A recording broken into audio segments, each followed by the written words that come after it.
For centuries, the world has been shaped by two powerful and deeply connected forces: colonialism and slavery.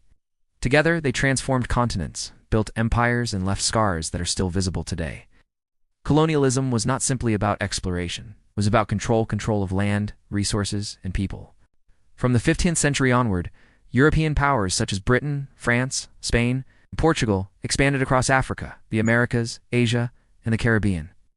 These lands were claimed often by force, and their existing societies were disrupted or destroyed. Colonies existed to serve the colonizers. Their purpose was economic, to extract wealth and send it back to Europe. But this system required labor, cheap, controllable, and expendable labor.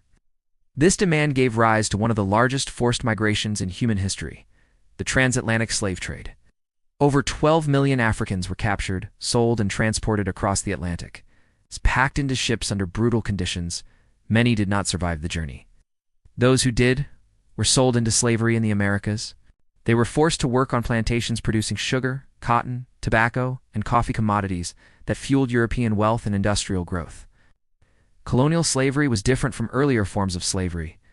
It was racialized, permanent, and inherited. Enslaved people were treated as property. Their humanity was denied, and violence was used to maintain control. To justify this system, colonizers created racist ideologies, claiming Africans were inferior. These beliefs did not disappear when slavery ended. They became embedded in laws, institutions, and societies. Yet enslaved people were never passive victims. Across colonies, they resisted in countless ways through rebellion, escape, cultural survival, and everyday acts of defiance. The Haitian Revolution, led by formerly enslaved people, proved that freedom could be fought for and won. These acts of resistance played a crucial role in the eventual abolition of slavery during the 18th and 19th centuries.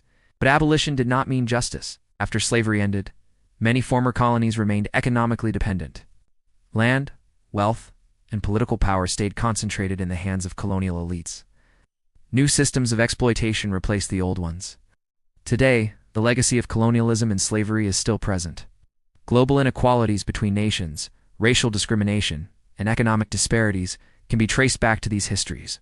The wealth of many Western countries was built on centuries of forced labor and resource extraction. Understanding this past is not about blame, it is about truth.